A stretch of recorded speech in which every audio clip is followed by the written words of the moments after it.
M'dzina la Atate ndi la Mwana ndi la Mzimu Woyera. Amen. Wokondedwa omvera, ndikulandireni ku programu yathu ya lero ya Tiyankhuleni Ambuye. Lero lachinayi pa 31 Julayi 2025. Ndipo tikupanga chaka cha Ignasio wa ku Loyola woyera amene adali wansembe. Mawu athu oyamba akuchokera mu buku la Exodo. Mutu 40 ndime ya 16 mpaka 21, komanso ndime ya 34 mpaka 38. Amene akutuwerengera mawu oyamba ndi Asofi Chabwera Kananje kuchokera ku St. Montfort CI Parish mu Archdiocese ya Blantyre. Ndipo uthenga wathu wabwino ndi monga adalembera Mateyo woyera. Mutu 13 ndime ya 47 mpaka na 53. Amene akutuwerengera mawu amthenga wabwino komanso kutigawira mawu ndi Reverend Father Emmanuel Zikabuma achipani cha St. Patrick's Missionary Society kuchokera ku Our Lady of Immaculate Conception Parish mu Diocese ya Tete mdziko la Brazil. Mawu oyamba. Mawu a m'buku la Exodo. Mose adachita zonse monga momwe Chauta adamulamulira. Motero pa tsiku loyamba la mwezi woyamba chaka chachiwiri, malo opatulika adautsidwa. Poutsa malowo, Mose adakhazika masimbe ake pansi, ndipo adautsa maferemu ake, nalumikiza mitanda yake, nautsanso nsanamira zake zija.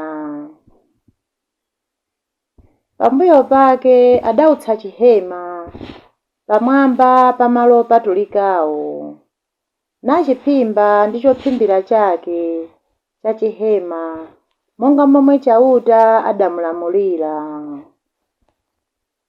Tsono adatenga miyala ya umboni ija nayiyika m'bokosi muja.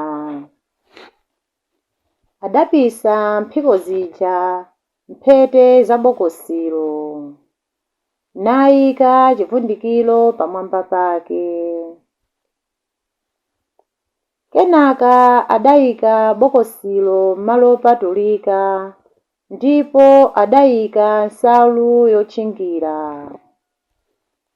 Motero adatchinga bokosi la umbonilo monga momwe Chauta adamulamulira. Mtambo udaphimba chihema cha msonkhanocho, ndipo ulemerero wa Chauta udachidzaza.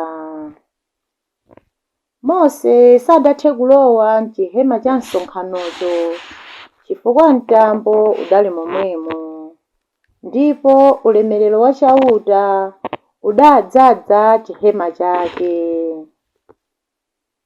Pa maulendo awo onse, mtambo ukachokapo pa chihemapo, Aisraeliwo ankachokapo pamene analilipo. Koma mtambo ukapanda kuchoka, Aisraeli sankachokapo pa chigonopo. Ankadikira tsiku lakuti mtambo wachokapo. Unkakhala pa chihemapo masana, usiku mu mtambomo munkayaka moto. Ndipo Aisraeli onse ankatha kuupenya. Zinkatero pa maulendo awo onse. Mawu a Ambuye. Tithokoze Mulungu. Ambuye akhale nanu, akhalenso ndi mzimu wanu. Mawu a mthenga woyera monga adalembera Mateyo. Ulemu kwa inu Ambuye. Pa nthawi yomweyo Yesu adati, ufumu wakumwamba ulinso ngati khoka limene anthu analiponya m'nyanja, ndipo limagwira nsomba za mitundu yonse. Likadzaza anthu amalikokera ku mtunda, sono amakhala pansi. Nsomba zabwino nkumaziyika m'madengu, zachabe nkumazitaya. Zitateronso pakutha kwa dziko lino lapansi, anjelo azabwera nazachosa anthu ochimwa pakati pa anthu olungama, nkumawaponya m'ng'anjo ya moto. Kumeneko adzalira ndi kukukuta mano. Yesu adawafunsa anthu aja kuti, mwazifesa zonsezi kodi? Iwo adati, inde. Apo iye adawauza kuti, n'chifukwa chaketu mphunzitsi aliyense wa malamulo amene adaphunzira za ufumu wakumwamba ali ngati mwini banja amene amatulusa zinthu zatsopano ndi zinthu zakale mu nkhokwe ya chuma chake. Yesu atasiriza kunena mafanizowa adachoka kumeneko. Mthenga wa Ambuye. Ulemu kwa inu Ambuye Yesu Kristu. Lero pa 31 Julai pamene tikupanga chaka cha Ignasio wa ku Loyola Oyera amene ndi wansembe, mawu athu alero. Mu mawu athu oyamba tikukumana ndi Mose amene akummangira Mulungu nyumba. Nyumba imeneyi Mose akusungamo ija mgwirizano timati Ark of Covenant, buku la lonjezo limene iye adapanga ndi Mulungu. Chifukwa buku la lonjezo limeneli lidali kuwasogolera ana a Israeli kuti akhale pa njira ya mtendere, kuti azindikire chimene chili. Chifukwa malonjezo amene adapanga ndi Mulungu adali kuwaunikira ndi kuwasogolera kuti pa ulendo wawo ankaziwa kuti Mulungu akwaniritsa zimene adawalonjeza ndipo awasogolera. Chifukwa malamulo amene adali ngati Mulungu amene adali kulankhula ndi iwo.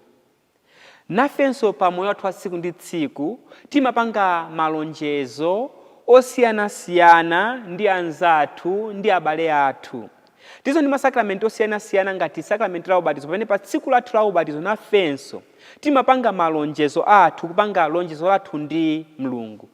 Kaya ndi tsiku limene kwa amene ali mabanja adapanga sakramenti la ukwati, nanunso mudamanga malonjezo anu ndi Mulungu kapenanso ndi wokondedwa wanu pamaso pa Mulungu. Komanso kwa amene tili ansembe, komanso religious people, ma sister ndi ma brother, nafenso timapanga malonjezo athu pa tsiku limene ife tikupanga profesi kapena pa tsiku limene ife tidadzozedwa usembe. Chimene titakuzifunsa kuti malonjezo amene ife timapanga ndi Mulungu komanso ndi azisathu, kodi amatisogolera kuti tikhale pa njira yoyenera m'moyo mwathu? Mose akutithandiza pa tsiku la lero pamene iye ankasunga the Ark of Covenant, pamene ankayendana kuti izimongolera kunkumbusa malonjezo amene iye adapanga ndi Mulungu kuti awathandize ana a Israeli asaiwale kumene iwo akuchokera, komanso azindikire chimene iwo ali makamaka pa ubale wawo ndi Mulungu. Kodi ife malonjezo amene ife timapanga, malonjezo athu osiyanasiyana, amatithandiza ife kukhala moyo woyenera kulingana ndi malonjezo amene ife timapanga pa moyo wathu wa tsiku ndi tsiku? Kwa ife ngati ansembe, kodi timakumbukirabe malonjezo amene ife tidapanga pa tsiku limene ife tidadzozedwa kukhala ansembe? And kodi do we renew our commitment tsiku ndi tsiku pozindikira kuti ngati tidapanga lonjezo timayenera kukhala malonjezo amene ife tidapanga? Chimodzimodzi kwa anthu amene ali pa banja, kodi malonjezo amene inu mudapanga ndi kugwirizana pamaso pa Mulungu mukukhala malonjezo amenewa?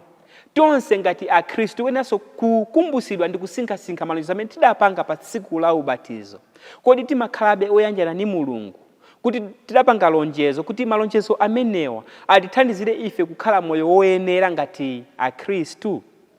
Tikaona pamwathu wa tsiku ndi tsiku timayiwala malonjezo osiyanasiyana amene ife timapanga. Izi zimatipangisa ife kungokhala moyo umene suli wolingana ndi malonjezo amene timapanga chinthu chimene ife tili. Ndi chifukwa chake mu uthenga wathu lero Ambuye Yesu akupitirizabe kutiphunzitsa ife mu mafanizo. Ndipo fanizo limene akutipasa pa tsiku la lero akuti ife tiziweruze tokha pakutengera ngati mmene ndanena kale malonjezo amene ife timapanga osiyanasiyana, koma pakunika kuti pamwathu wa Chikhristu chimene ife tili tikuyenera kuziweruza tokha, chifukwa chiweruzo sichizabwera pa tsiku lomaliza, koma amene ife timakhalira pamwathu wa tsiku ndi tsiku pakulingana ndi chimene ife tili timaziweruza tokha. Chifukwa chake Ambuye Yesu akutipasa fanizo la msozi kuti msozi akaweza nsomba amasiyanisa nsomba zabwino olo zinthu zabwino zimene iye waweza ndi zinthu zoyipa zimene waweza. Zabwino amazisunga kuti azigwiritse ntchito bwinonso, pamene zimene zili zoyipa akuti amatha kuzitaya. Tonse kwa ife amene tili akhristu, kodi pamwathu wa Chikhristu tikuweza zinthu zotani? Zinthu zimene zingapezeke m'makoka athu zidzatithandiza ife kuzindikira kuti tikukhala ndi moyo wathu woyenera kulingana ndi chimene ife tili. Kodi m'makoka mwathu muli zinthu zimene zikuthadi kuonesa chimene ife tili, kapena zimene zili m'makoka mwathu zikusemphana kwambiri ndi chimene ife tili? Lero tikupemphedwa kuti ngati m'makoka mwathu muli zinthu zimene zisali zosayenera tizitaye. Ndo chachikulu chakuti tisinthe moyo wathu tikhale molingana ndi chimene ife tili.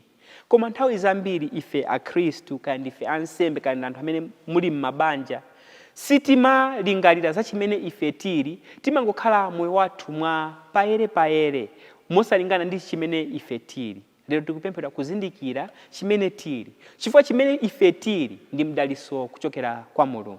Tikuyenera kuti tiwaonese anthu ena pakutengera makhalidwe athu muzochita zathu zitionese ifedi kuti ifedi ndife akhristu eni, ifedi ndife ansembe eni, ifedi ndife anthu am'mabanja kuti banja lathu ndi banja leni.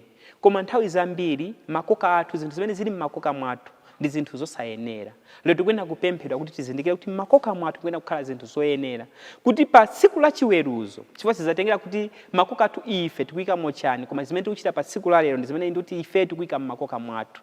Tiye tiyike m'makoka mwathu zinthu zoyenera kuti zitithandize ife kukhala chimene tili, olozunikire anthu ena kukhala chimene tili. Chifukwa ngati m'makoka mwathu muli zinthu zosayenera ndi tikukhala moyo umene ife uli moyo wosayenera. Lero tikuyenera kusintha ndi kuzindikira kuti m'makoka mwathu tikuyenera kukhala zinthu zoyenera. Tikakhala zinthu zoyenera ndoti ulemerero umene ife tili nawo, chimene Mulungu anatidalisa nacho, chikubweretsa ulemerero wa Mulungu pakati pathu.